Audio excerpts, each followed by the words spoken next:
Mapenzi ya Mikel Obi na Olga Diachenko. Hadithi ya mahaba ya nyota wa soka wa Nigeria.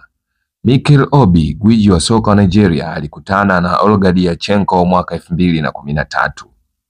Olga ni mfanyabiashara maarufu wa Kirusi aliyekuwa akisoma London wakati huo. Mapenzi yao yalianza kama bahati katika klabu ya usiku huko jijini London. Mikel, ambaye wakati huo alikuwa nyota wa klabu ya Chelsea, alivutiwa mara moja na urembo na haiba ya mtoto huyu wa kitajiri kutoka Urusi. Olga naye alijikuta akivutiwa na Mikel, si tu kwa sababu ya umahiri wake uwanjani, bali pia kwa mvuto wake wa kibinadamu. It was love at first hand, Wamombo wanasema. Mazungumzo yao yalikuwa ya kujivunia, na of course wakati huo Obi alikuwa anatawala ile Chelsea ya Jose Mourinho aka the special one. So hakujieleza sana.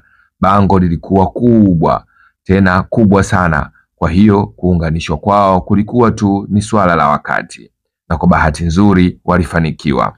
Pamoja na hiyo love story, hadithi yao ina mengi ya kichekesho, kama vile Mikel kumweleza Olga kuhusu sifa zake uwanjani kuwa ni holding midfielder.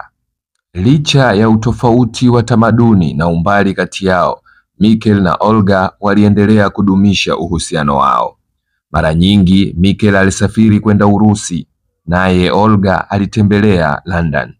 Mwaka 2015, Olga alijifungua mabinti wao pacha wa kwanza, Ava na Mia. Tukio hilo lilizidi kuimarisha upendo wao, huku Mikel akiwa baba mwenye furaha na fahari. Olga amekuwa nguzo kuu katika maisha ya Mikel, akimsapoti ndani na nje ya uwanja. Amehakikisha familia yao ina maisha ya utulivu licha ya ratiba ngumu za Mikel, ambaye alikuwa ni mchezaji wa Chelsea na timu ya taifa ya Nigeria, na ameshinda mataji kadhaa akiwa pamoja na klabu hiyo, Premier League na UEFA Champions League. Katika maisha ya soka yenye changamoto, wapenzi wengi wa wanasoka huwaacha wachezaji wanapopitia vipindi vigumu. Hata hivyo, Olga amedumu na Mikel, akimuunga mkono hata baada ya changamoto alizokutana nazo, ikiwa ni pamoja na majeraha makubwa na mapambano ya kurejea uwanjani. Mara nyingi wanasoka huwa wanaachwa na wapenzi wao baada ya kustaafu kwa sababu hawana pesa na umaarufu ule kama mwanzo. Lakini kwa Obi na Olga ni tofauti. Hata baada ya Obi kustaafu soka, waliachana na hali ya kutafuta umaarufu wa kifedha na walibaki kuwa wapenzi walioshikamana. Kwa sasa wanalea watoto wao mapacha kwa furaha, huku maisha yao yakiwa na upendo wa kweli.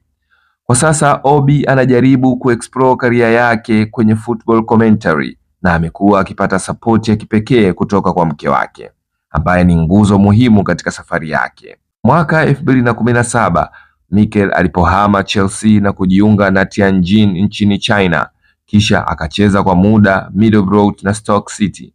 Olga aliendelea kuwa naye bega kwa bega.